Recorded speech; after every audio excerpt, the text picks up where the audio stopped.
MovieWeb.com.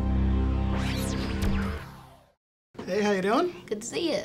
The theme I got from this film with all these different characters is loss, and your character is facing a very serious loss.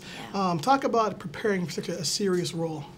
You know, I read the script, tried my best to break down the character from, what the, script said about her and, her lines and how she reacted to certain things. And that was pretty much how I prepared. I just, thought about it for a while. Every time, whenever I did a scene, I took it at, one step at a time and thought, what would she be feeling at this exact moment, with all the things that are going on with her, what happened before this.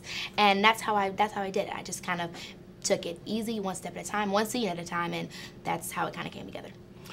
Your character has this love for the movies and kind of loses herself in these classic films.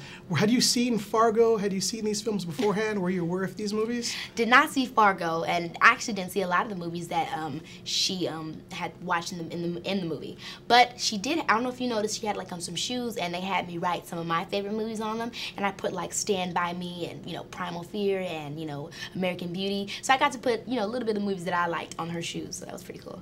All right, pretty cool. Kevin Spacey's character is the primary character that everyone deals with as they go in and out of his life. What's it like working with him? He's such a venerated actor. Yeah, he's so cool to work with because he's nothing like any of his characters. When we're on set, he's laughing, joking, having a good time, and then he's able to just pop right into this serious scene. So it was cool working with him because he was, that's how I like to work. I love playing around and then going to the serious scene because when it's such an intense subject matter, it's cool to just, cool it down for a moment. All right, so he's not in character the whole time. He's fun and games outside of it. Yes, he definitely is. All right, good stuff. There's one scene in this film concerning you that kind of caught me by surprise. It's where she's in the, I guess, the video store, and he comes by and he's like, hey, you want to go get some coffee? And then she jumps on his bike and is away with him, Yeah. I mean, is it kind of odd for like a 14-year-old girl to just be jumping on a bike with this guy that she just meets?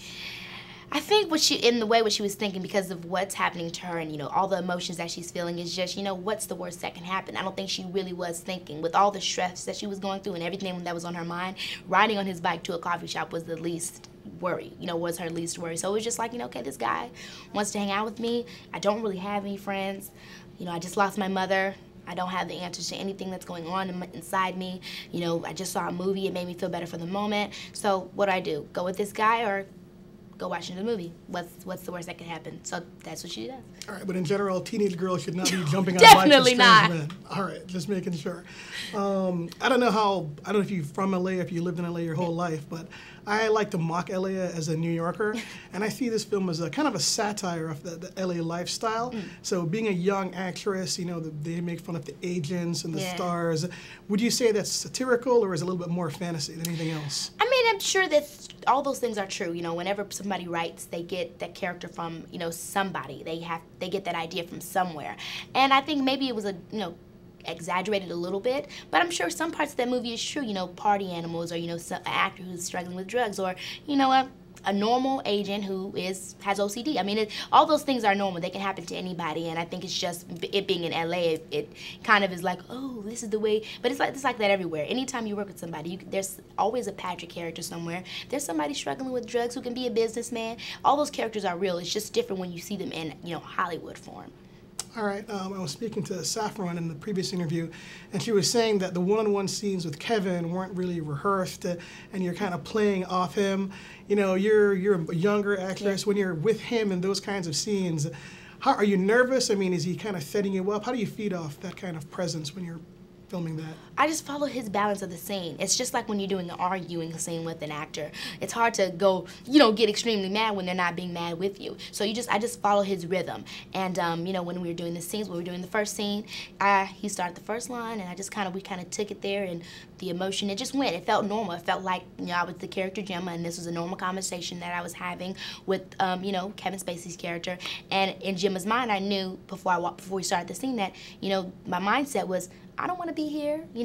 I don't have time to go to a shrink. I'm not rich. I want to go home. I just lost my mother. I don't have the answers to anything that's going on. I'm tired of this. I'm annoyed, and I want to go home and watch a movie. I just want to get away from all of this. And that's what I had set into my mind as the character Gemma, that, that was what she was feeling at that moment. All right, my last question. I see that you're doing a film called The Vapors. All right, what can you tell me about that? The Vapors, that's the movie about Roxanne Shante and, the Juice Crew. She was a young female rapper, which I would love to do, but they don't have the funding for the movie, so it's, no production or anything like that. But if they had it, I would jump on instantly because, I would love to for people to see me as, a cool, young teenage rapper, from New York. That's just a totally different character. I probably would have to do an accent, and that would be totally cool for me to go and, get a dialect coach and, you see me in the movie seeming like a natural, born New Yorker. That would be so cool for me to do that. It would be a challenge and it would be fun, so I would love to do that. Shrink. Is this your dad? No, that's not my dad. That's Henry Carter. What, like the doctor? This like a therapy session or something? No.